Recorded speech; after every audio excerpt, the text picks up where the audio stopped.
So now we can begin writing the code that's going to actually take these variables and do something with them. So we're going to say if $em equals em2, because double equals means check for equality, single equals would mean assigning them, saying that is equal to that. So we want double equals, we're going to check if they're the same. Then we're going to do this code, because we want the emails to be the same. If they're not the same, else, for now we're just going to echo emails don't match. We're going to do something more with that soon, but for now that's all we have. Now if I just test this, type some values in there, type some values in there, type emails in there, password, okay, we should be good.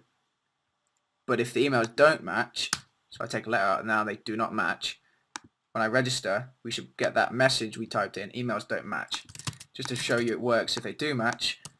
Their emails are the same. Haven't done anything with password yet, so they don't have to be the same. Click register, and there's no message, meaning that that part was executed.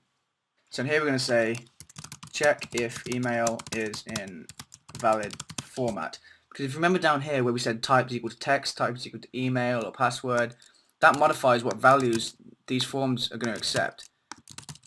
For example, type of password doesn't let you see the letters. Okay, type of email, which these ones are, if we try and submit this now, it knows it's not an email format, so it won't let you progress.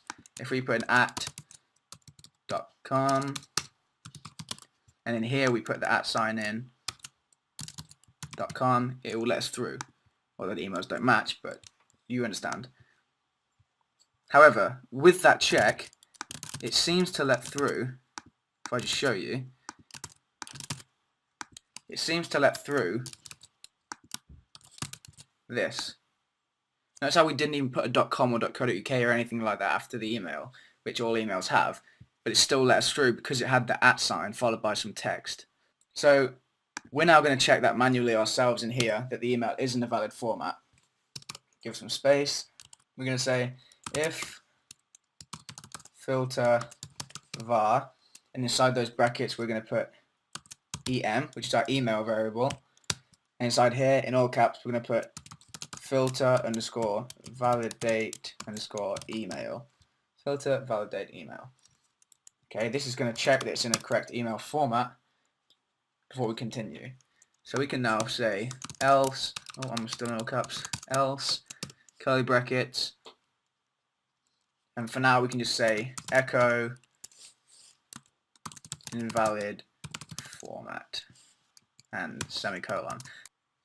If it did get through, we can then copy and paste the code inside this if statement. I'm going to use it for em equals and then paste that code we just copied. This is saying if it is through, em equals the validated version of the email. Okay?